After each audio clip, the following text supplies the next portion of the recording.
Did you see that shit? MMA podcast. Hosted by mixed martial arts journalist Mike Strauss, a.k.a. Strauss21, and Chicago's number one underground comedian, Apollo Taj Mahal.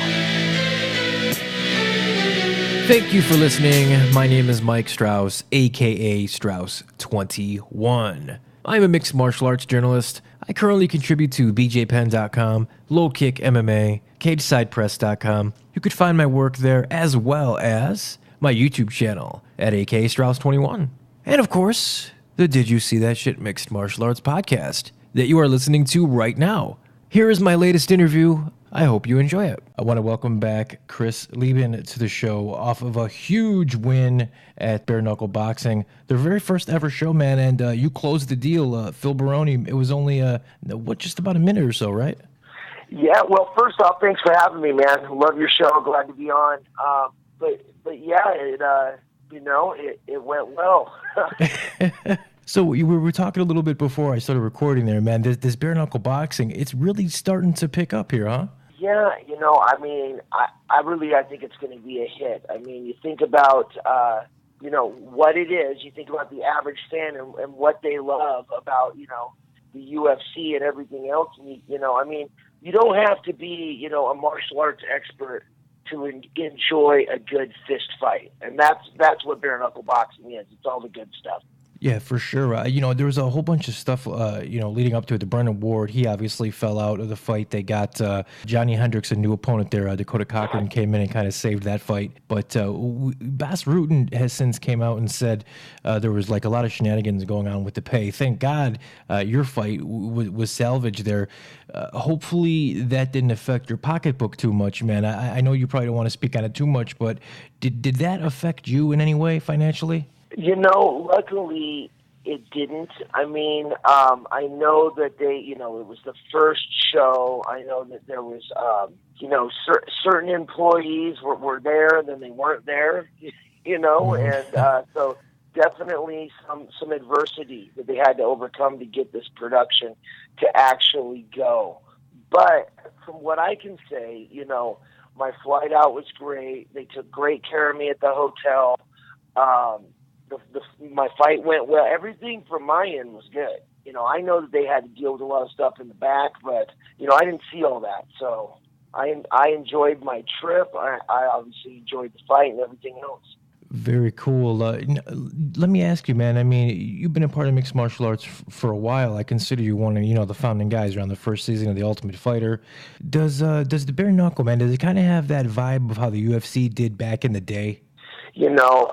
That's what everybody's been saying. And it's funny because I was actually talking to Mark Coleman, and he's like, this reminds me of the UFC back in the day when I was supposed to fight Dan Severn in New York, and then we ended up going to Arkansas, and, he was saying the same thing, and that was from a guy that's been there. And I really feel like, the excitement, the energy, the crowd, the way people are talking about it now, like it's a spectacle. Like, what the heck have you heard of this bare knuckle boxing stuff? Have you seen this stuff?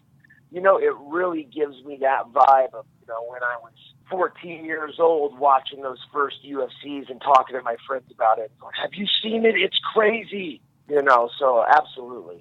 Yeah, that's exactly how I feel about it too, man. And I heard that that did very well. So I'm happy that we're going to continue to see more of it. How was it, man, getting back into the swing of things of fight camp after having after enjoying retirement for a little while? Yeah. So I'd like to say older and wiser now. Definitely the body's older. That's for sure. Yeah, I hear you. But really, I mean, the biggest thing wasn't what I did in the fight camp. It's what I didn't do.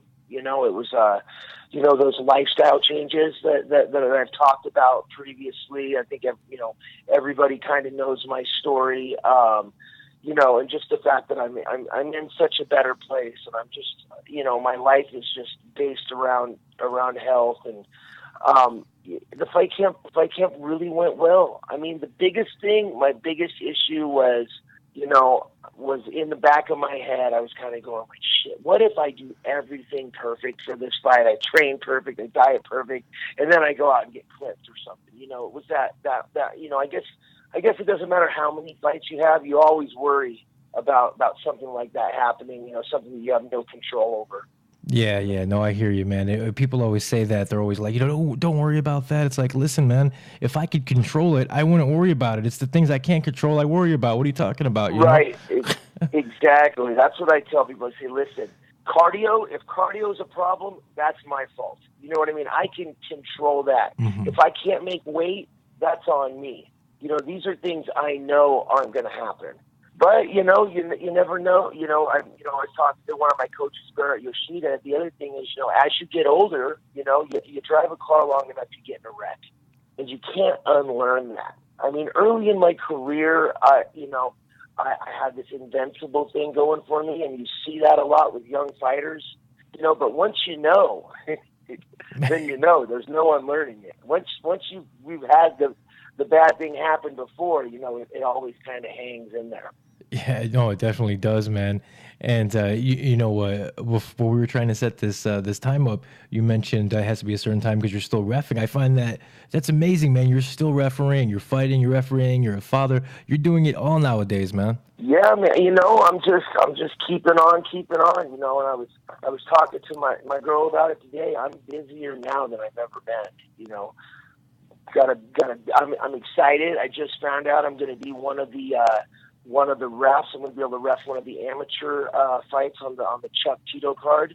So that's exciting next weekend. Very cool. And then I've got a big event here in San Diego that I'm refereeing this weekend, along with coaching and now I'm training now too. So, you know, they've already been calling me with names of opponents and dates, and I'm like, whoa, hey, tap the brakes. You know?